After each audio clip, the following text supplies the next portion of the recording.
I guess my own favorite personal story was the designing of Elvis's TCB ring. The TCB ring was his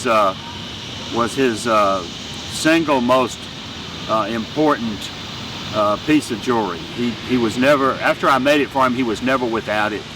In fact, it was sad for me when I walked up and looked at him in his casket that he had it. That's the only piece of jewelry they had put on his finger.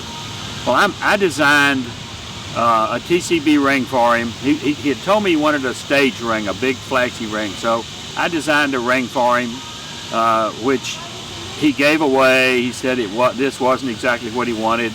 So let's try again. So I did another ring for him, which he liked a lot better. And that was the Aloha to Hawaii ring, the big horseshoe ring. He liked that ring and he wore it in Hawaii, and then he gave it to J.D. Sumner and said, you know, it still wasn't exactly what I wanted. So at that point I thought, well, you know what, I'm wasting his money.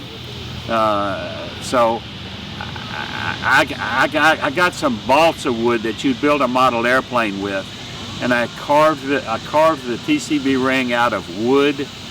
I made the lightning bolts. I glued crystals to the lightning bolts and put crystals in where the stones went, and I painted it with airplane dope. And I took it out and showed it to him, and he put it on his finger. He said, I think this is what I want. So then I made the original ring for him, and when I took it out to the house, they told him that Lowell's downstairs. So he says, well, tell him to come on up here and bring me my ring. So I said, no, I want him to come down here. I want to set under this big crystal chandelier at his dining room table, and I want him to see this ring at its maximum performance, because it's knocked out, that ring is. So he came down, he sat down at the table, and he put the ring on his finger, and it just went wild. You know, I've never seen him get so excited. He said, wait till Sammy Davis Jr. sees this ring. And he kept talking, and he said, you know, even Liberace ain't got a ring like this. And he said, I love it. He said, I love it. He said, I want to do something for you.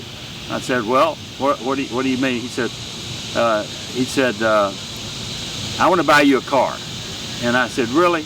And I said, I don't want you to buy me a car. I want that white Lincoln parked out front. And he said, well, that's my car. He said, that car is a real house. And I said, I know, that's why I want it. He said, well, all right, it's yours. He gave me the keys to this Lincoln Mark IV that he was driving. And he paid me for the ring. He was an incredible guy.